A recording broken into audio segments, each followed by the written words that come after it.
의사소통 관리, 의사소통 관리 계획을 한다, 의사소통 관리한다, 의사소통을 감시한다. 이렇게 돼 있는데, 차라리 예시를 빨리 보여주는 게 좋을 것 같아요. 실제 의사소통 관리 계획서를 넣어봤어요. 네, 그래서 여기에 보면은 의사소통 지도라는 게 있죠. 네, 그 프로젝트와 관련이 있는 이해관계자가 있고요. 네, 그 도로 도식화해서 보여주면은 쉽게 이제 여기서 1, 2, 3, 4 막 써놨잖아요. 네, 그래서 그런 것들에 대해서 세부적으로 다시 디파인한 내용이 있겠죠. 의사소통 항목에 있으면 이렇게 착수보고 업무 이런 보고서들 있죠. 네, 이런 것들이 이제 그다음 주기라든지 이런 거. 네, 그다음에 이게 뭐 의사소통 방법 해가지고 공문을 보내는 경우나 문서 또는 이메일, 보고 뭐 이런 것들이 다 정의가 돼 있죠. 그래서 이런 것들이 별거 아닌 것 같지만 이렇게 정의를 해놓으면 그때그때 따라서 어느 걸 쓸지 이것을 판단을 임의로 하지 않고 표준에 따라서 할 수가 있다. 네, 그래서 이제 중요한 건 사실 주간 보고서예요. 이제 우선 성과 보고서라고 돼 있는데 주간 보고서 안에 군주 실적, 뭐 차주 계획 뭐 이런 것들을 쓰셨죠. 연간 계획도 뭐 금월 실적, 그다음에 이월 계획 뭐 이런 것들. 뭐 여러 가지 업무 타스크별로 이제 보고 내용들을 쓰겠지만 이제 종합적으로 토탈 보게 되면 이제 이 밸류 값들이 있죠. 그래서 PV, EV, AG, 베리언스, 그리고 SB, CV 이런 것들, 그다음에 인덱스 해가지고 나누기 해가지고 지수화하는 것들 이런 것들을 이제 쓴걸 보고서 예시고요. 사실 이거 지금 국내 프로젝트에서 이렇게 하기 힘들어요. 이걸 하려면 이 값들을 계산하려면 시스템화 되어 있으면 이 자동으로 생성되거든요. 그래서 그리고 수작으로 만들면 계산이 힘들고 매일 근데 이제 예시로 간단하게 지금 편차가 딱 보여줘. 벌써 이게 가로는 전부 다 마이너스 표시잖아요. 이것만 딱 보면 이 프로젝트 문제가 있었구나 맞죠? 그래서 이런 거 쓰면 된다 안 된다? 적들이 금방 하면 안 되시거든요. 이런 일이요. 이런 걸 써서 바로 이렇게 직관적으로 프로젝트 상태를 알리게 해주는 게 되게 좋아요.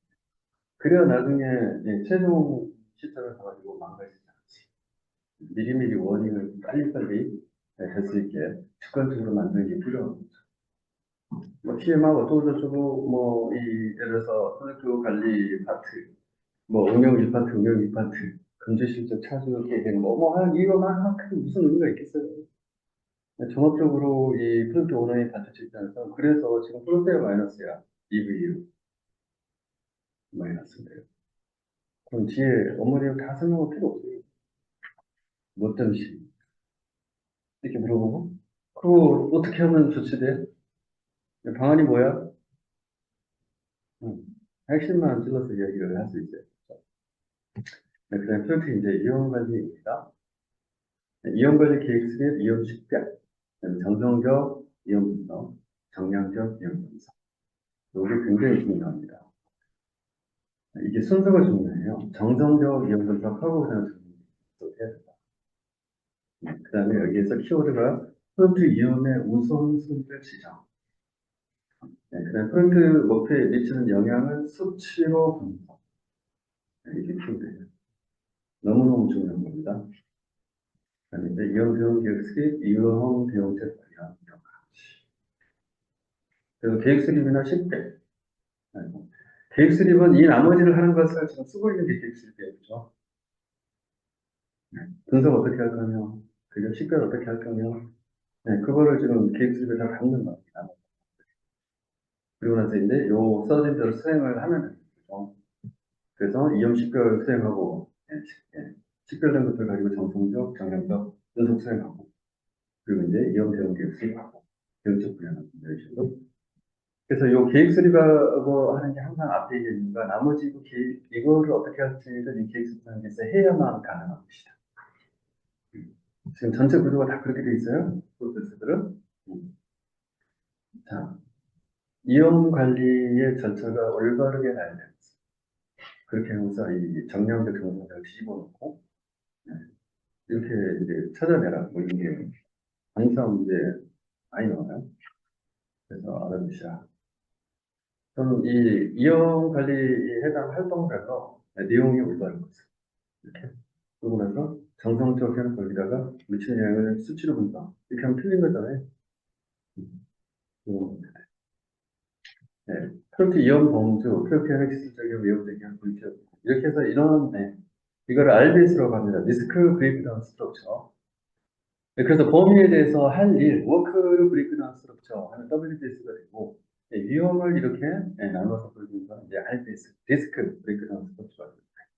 그래서 이렇게 이제 범주를 나눠놓고, 이것을 막 보여주는 이유는 구성원들한테 쫙 던져주고, 자, 이걸 보고서 생각하는 위험이 있으면은, 해당되는 게 있으면은, 위험관리 대상에 다 써서 오세요. 이렇게 하는 거예요. 그래서 이용관리 대상을 통해서 이용을 세팅하고 거기에서 이제 정성적인 평가, 정량적인 평가를 하는 거예요. 정성적인 평가는 발생 가능성 영향을 맞춰서 PP 매트릭스, 프라버빌러티, 그다음에 포텐셜. 그래서 PP 매트릭스라고도 하고요. 프라버빌러티, 그다음에 임팩트. 그래서 PI 매트릭스 그게 같은 의미입니다. 정량적인 평가는 의사결정 틀린 메커니즘에서 EMV를 선택하는 시뮬레이션. 그래서 이게 이제 그 PP 매트릭스를 만들기 위한 일단 영향, 포텐셜에 대한 프론트 목표에 미치는 영향이 매우 낮은, 보통 높은, 매우 높은 0.8 이렇게 해서 이제 지금 숫자를 해놨죠. 자, 원가나 시간 보험별로 어떠한 경우에 여기에 해당되는지 써놓고 그리고 나서 다시 뒷단에 넘어가면 지금 매우 낮은 보통 이게 지금 앞에서 가져온 거죠. 그리고 여기에다가 보면은 프라버빌리티 확률을 써놨어요. 그래서 식별된 위험이 예를 들면은 영향도도 매우 높은데 발생 가능성도 거의 100%야. 90% 이상이잖아요. 그러면 얘의 수치화된 점수는 0.72거든요. 자, 이렇게 해서 이렇게 지금 해놨죠. 이것들은 전부 다 하이 리스크. 그 다음에 이 중간은 마더레이트 해서 중간. 그 다음에 여기는 로우 리스크. 자, 관리 대상은 여기에 집중돼요. 그 다음에 오른쪽은 이제 기회예요. 그래서 기회도 똑같은 문제입니다. 긍정적인 영향도가 없다라는 거, 발생 가능성도 없다. 그럼 똑같습니다. 그래서 이거를 이렇게 펼쳐놓고, 부정적이냐, 긍정적이냐. 예? 이게 이제 PI 매트릭스 또는 PP 매트릭스. 그래서 정성적, 이게 숫자가 있으니까 정성적인 것 같죠. 근데 실제로 이거를 이렇게 판단하는 것들이 매우 낮은, 보통, 높은, 매우 높은 이게 있잖아요. 경험에 의해서 그냥 직관적으로 찍는 거예요. 그래서 정성적인 거예요. 다만 그거를 평가할 때는 수치화가 필요해서 여기다 0.8 뭐 이런 거를 붙여놓고 그렇고요. 정량적인 평가들은 퍼스트 시뮬레이션, 확률 분포 이렇게 돼 있습니다. 그러니까 베타 분포 상품 어디서 봤어요? 3.369에서 봤어요. 3.3. 민감도 분석, 편의도 이게 영향의 노포가 들어있거든. 이런 것들을 이렇게 역순으로 해놔가지고 이게 토네이도 바람처럼 생겼다. 토네이도. 의사결정 트리 이렇게 해서 신축할까 개축할까 신축할 때에 대한 평가 개축할 때에 대한 평가 이런 걸 이제 하는 거죠. 그래서 의사결정을 어떻게 내릴까 컨디션 시뮬레이션 75% 원하면 과거 학교 디력 DB를 늘건 결과를 분석해보면 이거는 데이터 싸움 데이터 기반 이게 이제 몬테카르로 분석이야 이렇게 이야기를 했는데 과거의 데이터 기반으로 아까 저희가 3.36%대 되고 이렇게 9%를 봤었잖아요. 그래서 얘가 지금 점을 찍어보면 우리가 여기를 하려면 기존의 데이터 대비 어느 수준 이건 돈 얼마를 투자해야 성공률을 높일 수 있느냐 뭐 그런 걸 지금 보고 있는 거예요. 부정적 위험에 대한 대응을 얘기하고 회전 감수 외웁니다. 회피 전담 감수의 수용. 그래서 회피는 발생 가능성을 원천적으로 제거해요. 이 산으로 넘어가면 호랑이가 나와서 밀려줄 수 있다. 그럼 이 길을 산을 넘어가지 않고 아예 그냥 바꿔버리는 거예요. 걸어서 가자. 좀 더 시간이 걸립니다. 자, 위험 자체를 제3자에게 넘긴다. 공유, 감소, 영향력 둘 다 줄인다. 좀 더 덜 복잡한 프로세스나 좀 더 안정적인 셀러, 공급자 선택, 그다음에 수용, 컨텐전시 플랜은 분할생. 그리고 진짜 발생하면 컨텐전시 플랜에 따라 그냥 아무것도 하지 않는다. 이런 거예요. 그래서 능동적인 수용 컨텐전시, 수동적인 수용은 아무한테 적이 분할생. 근데 여기 이제 하나 더 추가된 게 있어요. 일반 에스컬레이션. 이거는 뭐냐면 해당 위험이 이제 식별이 됐어요. 근데 이게 보니까 우리가 처리할 게 아니야. 그럼 다른 조직이 녹여버리고, 그리고 그 이후에는 우리가 신경 쓰지 않는 거예요. 이 관계는 뜻이면 더 이상 니다 긍정적 위험에 대해서는 이건 똑같이 있고요. 활용, 증대, 공유, 수용 이렇게 활용 확실히 실현되는 증대, 확률과 긍정적 영향을 증가시키면서 공유, 이용을 분담한다. 우리 나눠 먹자 같이 수용, 기회가 발생하면 활용을 하지만 그렇지. 마지막으로 이제 불트, 마지막에 이동이라고 하는 그것도 조달 관리입니다. 조달 관리 계획 수립, 조달 수행, 그다음에 조달 통제, 조달 준공 있고요. 뭐 다른 말로 바꾸면 구매라고 할 수도 있겠죠. 그래서 여기 이제 계약이 따라다닙니다. 비용 상환 계약, 단가 계약, 총액 계약. 총액 계약은 무엇이냐? 금액을 픽스드 프라이스 넘썸 이렇게 하는데 금액을 딱 정해놓는 거예요. 그리고 이 금액 안에서 공급자가 알아서 다 해결해. 이게 이제 픽스드 프라이스, 총액 계약이에요. 그래서 이제 구매자는 그냥 통으로 다 줬잖아요. 관련 작업은 적어요. 근데 판매자는 알아서 다 책임지고 해야 돼요. 그래서 네. 자, 이 돈은 무조건 줄게요. 완전한. 그러면 원가를 내가 낮추면 낮췄으면 이익이 엄청나게 날 거야. 그죠? 그래서 원가를 절감하기 위한 강력한 동기를 공급자가 갖게 돼요. 자, 이제 단가 개혁은 무엇인가? 타임 앤 머티리얼, T&M 이렇게 부르서 합니다. 자, 이거는 이런 거예요. 일정 기간, 보통 연단위로 해요. 미리 계약을 맺어서 조달할 것들을 아이템을 전부 다 정리해요. 그러고 나서 표준 금액을 전부 확정시킵니다. 한 개 업체를 대상으로 할 수도 있고요. 멀티 업체를 대상으로 할 수 있어요. 하지만 제품은 업체마다 다를 수 있지만 가격은 똑같고요. 사양도 비슷한 거예요. 그리고 나서 이거를 단가 계약이라고 얘기해요. 계약을 미리 사전에 체결합니다. 그러고 난 다음에 이거가 필요한 부서에서 바로 그 업체로 전화를 해요. 이거 갖다 줘. 그러면 이제 따로 계약 안 맺고 그냥 갖다 줘. 그리고 얼마다? 그거를 갖다 쓴 부서들 거를 취합을 해서 그쪽 그냥 주고. 자, 이렇게 되면 구매 행위를 각 부서별로 할 필요가 없게 됩니다. 그리고 1년치 공급 물량을 한꺼번에 몰아서 볼륨으로 지출 카운트를 했을 거잖아요. 그러면 대신에 그만큼 보장을 업체한테 해주니까 업체 입장에서는 금액을 할인해서 공급할 준비가 되죠. 그렇게 해서 낮은 가격으로 할인된 금액을 미리 단가를 정하는 거죠. 자, 이런 경우가 물건도 있고요. 보통은 뭐예요? 직원들 사무용 PC를 그러시면 하죠. 네. 또 어떤 게 있어요? 사람도 있어요. 이거는 믿을 수 없으면 할 수 없는 거예요. 그래서 아까 말한 상호 출자 제한 기업집단, 재벌 기업의 IT 자회사와 기업사들 이런 입장입니다. 인력을 특허정처를 정해놓고 기업사에서 IT 자회사 쪽에 요청을 합니다. 야, 사람 더 넣어줘. 그럼 계약 필요 없고 그냥 넣어버려요.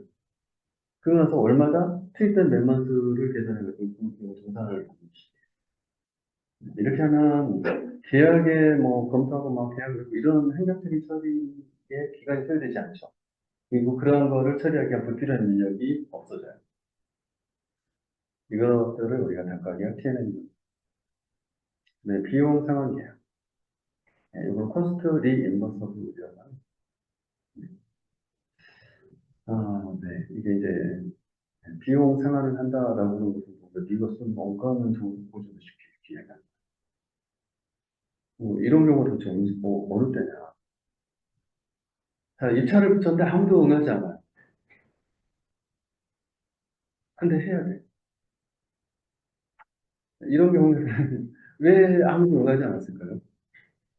예를 들어서 갑자기 한국에서 우리 저기 먹성에다가 탄산선을 보낼 거야. 이런 프로젝트를 띄워가지고 업체들한테 제안을 받을 거예요. 그랬더니 아무도 제안을 안 해.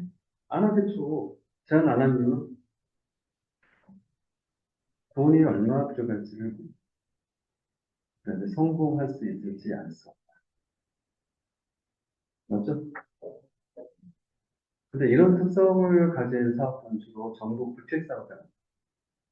그래서 그런 구택 사업들은 예, 어플라이하는 업체가 없으면은 미래지향적으로 투자를 해서 해야 되는데 안 되잖아요.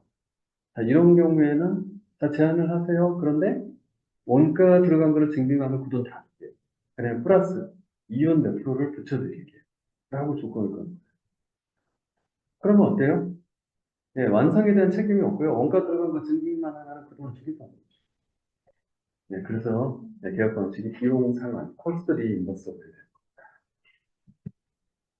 네, 그래서 이제 거기에다가 이제 예를 들면 픽스드 프라이스에다가 앞에다가 펌 이런 걸 붙여서 네, 이렇게 조금씩 변형된 형태로 이름을 붙인 것들이 좀 있어요. 약간 변형된 것들이 있다. 뭐 보시고요. 이거를 물어보는 시험 문제가 지금까지 안 나왔어요. 그래서 이제 위험 부담을 누가 많이 가져가는 것이냐. 그죠? 이런 것들 계약 형태에 따라서 리스크 부담을 누가 더 많이 하냐. 네, 이런 것들인데, 이렇게 판매자나 또 공급자나 이제 이런 것들 계약 형태별로 이렇게 보여주는 수 있고요. 네, 프로젝트 이해관계자 관리, 프로젝트에 영향을 주거나 영향을 받을 수 있는 모든 사람 집단, 조직 식별, 뭐 이런 것들을 합니다. 그래서 이해관계자와 지속적인 의사소통을 유지하고 발생하는 일들을 처리하고, 네, 충분한 이해관계 관리, 이렇게 해서 결국에는 이해관계자의 요구와 기대사항, 이런 것들을 관리하기 위한 것이다. 자, 일단 이해관계자 누군지 알아야 되시고요. 이해관계자 참여 계획을 수립하고, 이해관계자 참여 관리하고, 감시, 모니터링을 할 거예요. 네, 그런데 이제 이 부분이 지금, 기존에 이제 이해관계자를 분석하는 데는 이제 2차원 모델이 이렇게 많이 있었어요. 그런데 3차원, 세 개의 팩트를 가지고 하는 모델이 나옵니다. 이걸 이제 현저성 모델이라고 합니다. 그래서 이 현저성 모델은 시험 문제 출제가 됐어요. 네. 그래서 뭐 어쩌자는 것이냐, 네. 이게 이제 현저성 모델의 3대 영향 변수고, 파워, 그다음에 레지티머시, 그다음에 어전시. 라고 하는 세 가지 축을 가지고 이해관계자의 참여 수준, 이걸 이제 보는 거예요. 자, 파워라고 하는 것은 말 그대로 힘이에요. 네, 영향력. 그 다음에 레지티머시라고 하는 것은 이 프로젝트의 참여에 대한 정당성. 네, 트루트하고 관련동사가 어느 정도 이런저런. 그 다음에 어전시라고 하는 것은 긴급 급박 이런 이야기잖아요. 근데 의사소통 요게 응급성 이렇게 되어 있는데, 자, 의사소통은 주로 어떤 의사소통이에요? 이거 해야죠, 저거 해야죠, 이거 해야죠. 그래서 해달라고 자꾸 징징대는 이런 것들을 어전시라는 거로 생각을 하는 거예요. 그래서 요구사항 자체를 급박하게 막 던지는 거예요. 자, 이 세 개를 다 가진 자가 데피니티브 스테이크홀더입니다. 확정적인 이해관계자. 그러면 두 개를 가졌다 그러면 예상적인 이해관계자. 그 다음에 한 개다 그러면 잠재적인 이해관계자라고 보는 거예요. 네. 그래서 이제 이거에 따라서 이름을 붙여놨어요. 이게 확정적. 그 다음에 파워하고 어전시. 힘도 있고 나한테 막 졸라대요. 위험한. 데인저러스. 그 다음에 힘은 있는데 네, 신중해요. 네, 도미넌트 스펙 이런 거. 힘도 있고 참여의 정당성을 가지고 있어요. 그 다음에 참여자 맞아요. 근데 힘은 없지만 엄청 징징대요. 디펜던트 스테이크. 그 다음에 힘만 있고요. 아무것도 말하지 않아요. 그렇게 참여도 안 하고요. 이용상도 없어요. 이것마다 잠자고 있는 그 모먼트. 그 다음에 참여자로 멤버로 되어 있는데 힘도 없고 그 다음에 뭐 해달라는 거. 그 다음에 디맨딩 스테이크홀더. 힘도 없고 이 사람은 우리 프로젝트하고 상관이 없는 것 같은데 와가지고 지금 이런 의미. 그래서 이제 이거를 이렇게 잠재적 영향력 서로 이렇게 다시 생각을 해놓은 거고요. 세계 속성은 가만히 있는 게 항상 변합니다. 그런 거예요. 그래서 이제 여기에서 이제 우리가 도대체 이런 걸 왜 하는데요? 이것 때문에 하는 겁니다. 이해관계자의 참여관. 네, 이해관계자 1, 2, 3가 있다고 치면 여기에서는 프로젝트 자체를 지원하는 사람, 주도하는 사람, 중립형, 저항형, 비인지 이렇게 나눌 수가 있어요. 자, D는 뭐냐면 디자이어로이에요. 프로젝트가 성공할 수 있도록 지원을 막 해줘. 우리가 원하는 건 이겁니다. 맞죠? 네. 그리고 C는 현재 참여 수준이에요. 자, 이해관계자 1은 지원을 해줘야 될 사람인데 이 사람은 지가 이 프로젝트와 관련이 있는 운지 잘하고 이런 거예요. 그 다음에 이 사람은 지원해줬으면 좋겠는데 중립 입장. 이 사람은 아주 바람직해요. 네. 지원을 해주는. 그러면 아까처럼 이 확정적인 이해관계자로 식별된 사람은 지금 이 스테이터스 파악을 해야 되죠. 그래가지고 예를 들어 저항형이야. 그럼 이제 골치 아픈 거겠죠. 저항형인 사람은 어떻게 해야 돼요? 중립 단계로 끌어당긴 다음에 다시 지원형으로 당긴 다음에 이렇게 해서 프로젝트 우호적으로 계속 바꿔줘야 되겠다.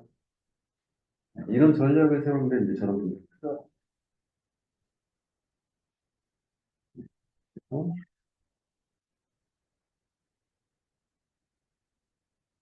그래서 이제 이겁니다. 이렇게 여기까지 말씀드렸습니다.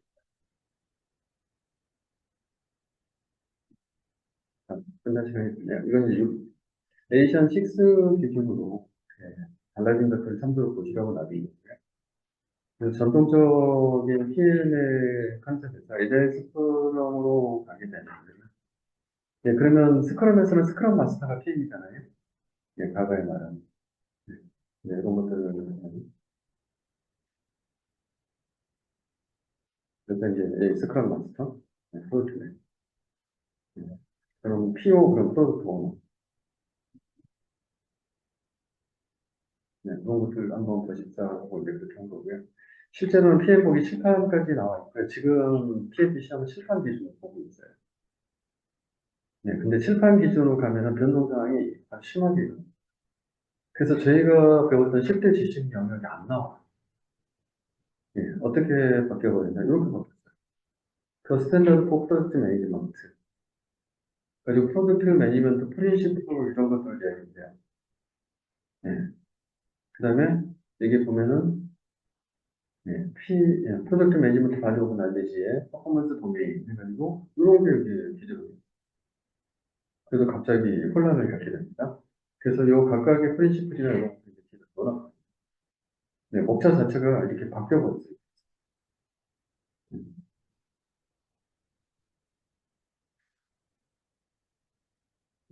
퍼포먼스. 이거 갑자기 10대 지식 영역 그러니까 머릿속에 말끔하게 정리가 되는데 얘를 보면 뭐가 다른 건지 감이 안 오는 거예요. 그래서 이제 요거는 굳이 교재 안에 뭘또 설명을 하는 거예요. 혼란을 주는 곳이어서 요거는 그냥 첨부로만 넣어놨어요. 여기서 이제 관리 원칙들 가지고 굉장히 어렵습니다. PMI 운영 직업 행동 관련된 책임 전송 공정성 정지. 12가지 원칙은 이게 있어요. 그래서 그만 이런 게 나와요. 어렵죠? 퍼포먼스 도면 그림들 이런 식이에요. 그리고 성과 영역 8개에서 이해관계자 팀. 뭐 이런 식으로 나와 있어서 상당히 여러분들이 받아들이고 이해하고 실무에서 써먹기가 이게 쉽지가 않아요. 그래서 이제 이런 게 있다라고 이제 한번 알아놓을 수 있다고 여기다 집어넣었고요. 이거를 하나하나 이렇게 들어가서 이제 관심 있으시면 보셔도 돼요. 그런데 굉장히 체계가 좀 어렵고 혼란스럽게 됐고, 그 다음에 기존에 이제 저희가 알고 있던 10대 영역과 그 안에서 쓰는 툴들 있죠. 이런 것들, 기법 이런 것들은 정리가 어떻게 되어 있냐면 이렇게 되어 있어요.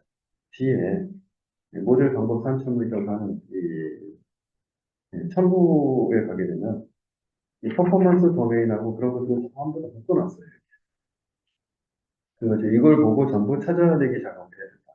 그래서 여기에 이제 대부분 반영이 돼 있어서 이걸 보고 프로젝트 관리를 할 수 있을까? 라고 하는 심한 의구심이 들어요. 그래서 지금은 이제 PM복 세무는 좀 그렇게 가면 좀 이슈가 있는 상황이고요. 이거를 계속 PMI에서 밀고 나갈까? 쉽지 않겠다. PM복 8, 8 에디션, 8파기 나오지 않을까라는 그런 생각이 듭니다. 여러분 참고로 한번 보시라고 해놨습니다. 네, 이렇게 해서 오늘 과정은 다 마쳤습니다. 네, 수고하셨고요.